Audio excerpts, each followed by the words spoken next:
अस्सलाम वालेकुम दोस्तों, कैसे हो आप सब? खैरियत से हो? आज के इस वीडियो में हम बात करने वाले हैं जो भी परदेसी भाई सऊदी अरब से अपने होम कंट्री को छुट्टी या फाइनल एग्जिट जा रहा है, तो वो छुट्टी या फाइनल एग्जिट जाने से पहले एयरपोर्ट का रूल एंड रेगुलेशन के बारे में ज़रूर जान लें। तो आज के इस वीडियो में हम सऊदी अरब का एयरपोर्ट का रूल एंड रेगुलेशन के बारे में बताने वाले हो। चाहे आप रियाद एयरपोर्ट से छुट्टी या फाइनल एग्जिट जा रहे हो या जद्दा एयरपोर्ट से या दम्माम एयरपोर्ट से, आप सऊदी अरब का किसी भी एयरपोर्ट से छुट्टी या फाइनल एग्जिट पर जा रहे हो, तो छुट्टी या फाइनल एग्जिट जाने से पहले आपको किन किन बातों का ख्याल रखना है। क्योंकि बहुत सारे परदेसी भाई सऊदी अरब का एयरपोर्ट का रूल एंड रेगुलेशन को जाने बगैर समझे बगैर बहुत सारा ऐसा सामान खरीद लेते हैं और उसको पैक भी कर लेते हैं अपना लगेज में, जिसके बाद क्या होता है, वो जब एयरपोर्ट पे जाते हैं तो उनका लगेज को खुलवा दिया जाता है। तो वो परदेसी भाई बहुत ज़्यादा परेशान होता है, क्योंकि जो भी परदेसी भाई छुट्टी या फाइनल एग्जिट पर जा रहे होते हैं तो उनको दिल में बहुत ही ज़्यादा खुशी हो रही होती हो और वो बहुत ही ज़्यादा खुश होकर अपना लगेज को बहुत ही अच्छी तरीके से और मोहब्बत के साथ पैक करते हैं।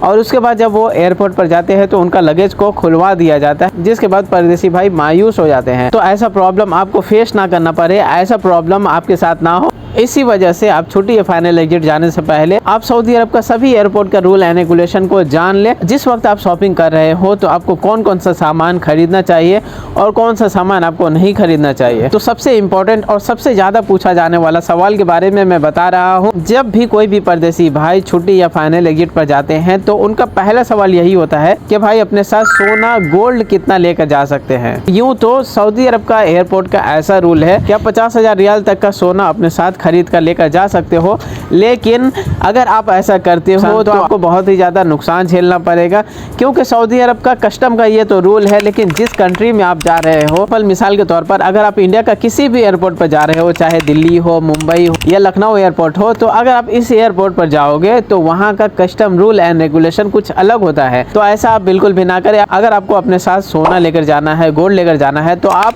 80 ग्राम तक सोना अपने साथ एयरपोर्ट पर लेकर जा सकते हो। अगर आप ऐसा करते हो तो सऊदी एयरपोर्ट का किसी भी एयरपोर्ट पे आपको कोई भी प्रॉब्लम नहीं होगा, कस्टम वाले परेशान नहीं करेंगे, और ना ही जब आप इंडिया, पाकिस्तान, बांग्लादेश, नेपाल के किसी भी एयरपोर्ट पर पहुंचोगे तो आपको कोई भी प्रॉब्लम होगा। अगर आपके साथ लेडीज़ है तो आप इससे ज़्यादा भी सोना अपने साथ जेवर बना कर लेकर जा सकते हो। अगर आप सोना लेकर जाना चाहते हो सऊदी अरब से अपने होम कंट्री में, इंडिया, बांग्लादेश, नेपाल, तो सबसे बेस्ट तरीका यही है कि आप गोल्ड का सामान को आप गहना बनाकर लेकर जाए। ऐसा करने से बहुत ही कम चांस होता है कि कस्टम वाले आपको पकड़ेंगे। लेकिन अगर आप गोल्ड का बिस्किट बनाकर लेकर जाते हो तो आपको 110% यकीन है कि आपको अपना होम कंट्री में कस्टम वाले आपको पकड़ेंगे। तो अगर आपको गोल्ड का बिस्किट लेकर जाना है तो आप 10 ग्राम तक गोल्ड का बिस्किट लेकर जाएं। ऐसा करने से आपको कोई भी एयरपोर्ट पे कोई भी कस्टम वाला प्रॉब्लम नहीं करेगा। लेकिन अगर आप इससे ज़्यादा गोल्ड लेकर जाना चाहते हैं तो आपके लिए बेस्ट यही होगा कि आप गोल्ड का चैन बना लें और खुद ही पहन कर जाए एयरपोर्ट पर। तो ऐसा करने से आपको कोई भी प्रॉब्लम नहीं होगा। या फिर आप लेडीज़ ज्वेलरी बना लें, तो ऐसा भी करने से आपको कोई भी प्रॉब्लम नहीं होगा। लेकिन आपको ध्यान रखना है कि आप अपने साथ अगर जेंट्स है तो सिर्फ 80 ग्राम तक सोना लेकर जा सकते हैं। इसके बाद हम बात करते हैं कि बहुत सारे परदेसी भाइयों का ये सवाल होता है कि भाई अपने साथ हम पावर बैंक लेकर जा सकते हैं कि नहीं। बहुत सारे परदेसी भाई क्या किए थे, वो तो अपने साथ पावर बैंक लेकर गए थे, लेकिन कैसे लेकर गए थे, वो अपने लगेज में लेकर गए थे।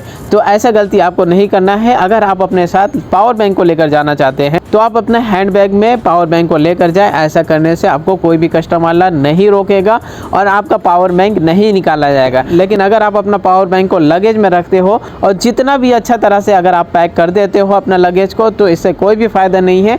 एयरपोर्ट पे आपका लगेज को खुलवा दिया जाएगा। तो आप जब भी एयरपोर्ट पर, चाहे आप छुट्टी जा रहे हो या फाइनल एग्जिट जा रहे हो, आप अपना पावर बैंक को अपना हैंड बैग में ही लेकर जाए। ऐसा करने से आपको कोई भी प्रॉब्लम नहीं होगा और आपका पावर बैंक को भी नहीं निकाला जाएगा।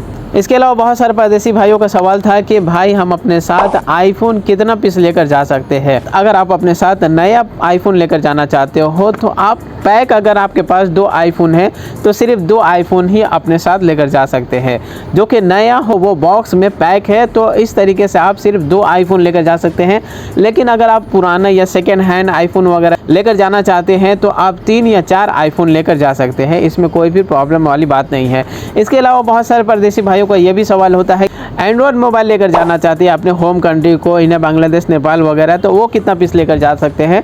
तो मैं आपको बता दूं तो अगर आप अपने साथ 5 पीस मोबाइल लेकर जा रहे हैं तो बेहतर यही होगा कि 5 पीस में से 2 पीस मोबाइल आप अपना पॉकेट में रख ले और 3 पीस जो बाकी मोबाइल है उसको आप लगेज में रख दें। तो इस तरीके से आप बहुत ही आसानी से आप 5 मोबाइल को भी अपने होम कंट्री में अपने घर लेकर जा सकते हैं। इसके अलावा बहुत सारे परदेसी भाइयों का ये भी सवाल था कि मैं अपने घर छुट्टी या फाइनल एग्जिट पर जा रहा हूँ तो कैश रियाल अपने साथ कितना लेकर जा सकता हूँ।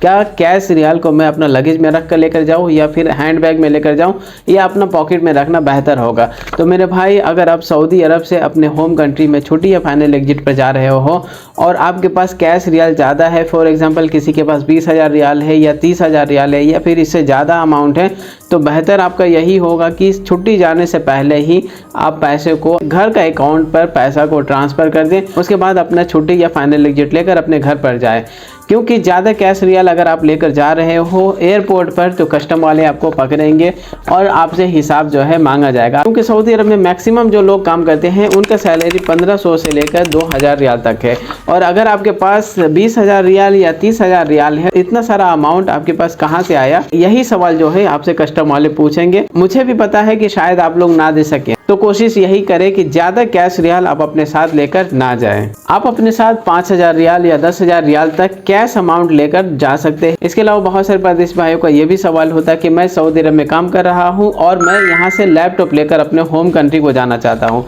तो मेरे भाई, अगर आप सऊदी अरब से एक लैपटॉप लेकर जाना चाहते हैं तो लैपटॉप का वजन भी नहीं किया जाता है। आप अपना लैपटॉप का अलग से जो साइड बैग मिलता है, लैपटॉप का बैग, उसको आप खरीद लें और उसमें ही रख कर आप लैपटॉप को अपने घर लेकर जाएं और कस्टम वाले आपको कोई भी प्रॉब्लम नहीं करेंगे। इसके अलावा बहुत सारे परदेसी भाई को ये भी सवाल होता है कि भाई मैं जमजम का पानी लेकर जाना चाहता हूँ अपने घर, तो कैसे लेकर जाऊँ। तो अगर आप जमजम का पानी लेकर जाना चाहते हैं, हाफ लीटर वाला जो वाटर का बोतल आता है उसमें आप जमजम का पानी रख कर अच्छी तरीके से उसको पैक कर लो, उसके अपर साइड में अच्छी तरीके से टेप लगा दें और अपना लगेज का वजन जो है, आपका लगेज जो बैग होता है उसमें रख कर लेकर जाएं। तो ऐसे क्या होगा, ऐसे आपका जमजम का पानी आपका घर तक बहुत ही आसानी से पहुंच जाए। सो आई होप दोस्तों वीडियो आप लोगों को पसंद आया हो। वीडियो अगर पसंद आए तो वीडियो को लाइक करें, अपने दोस्तों के साथ वीडियो को जरूर शेयर करें ताकि वो लोग भी सऊदी अरब से अगर छुट्टी या फाइनल एग्जिट पर जा रहे हो तो वो एयरपोर्ट का रूल एंड रेगुलेशन के बारे में जान सके, समझ सके। और वीडियो से रिलेटेड कोई भी क्वेश्चन हो तो आप मुझसे कमेंट बॉक्स में पूछ सकते हैं। इसके अलावा अगर आप मुझसे डायरेक्ट बातें करना चाहते हैं तो वीडियो का डिस्क्रिप्शन में मैं अपना फेसबुक और इंस्टाग्राम का लिंक दे दिया हूँ, वहाँ से आप मुझसे डायरेक्ट बातें कर सकते हैं।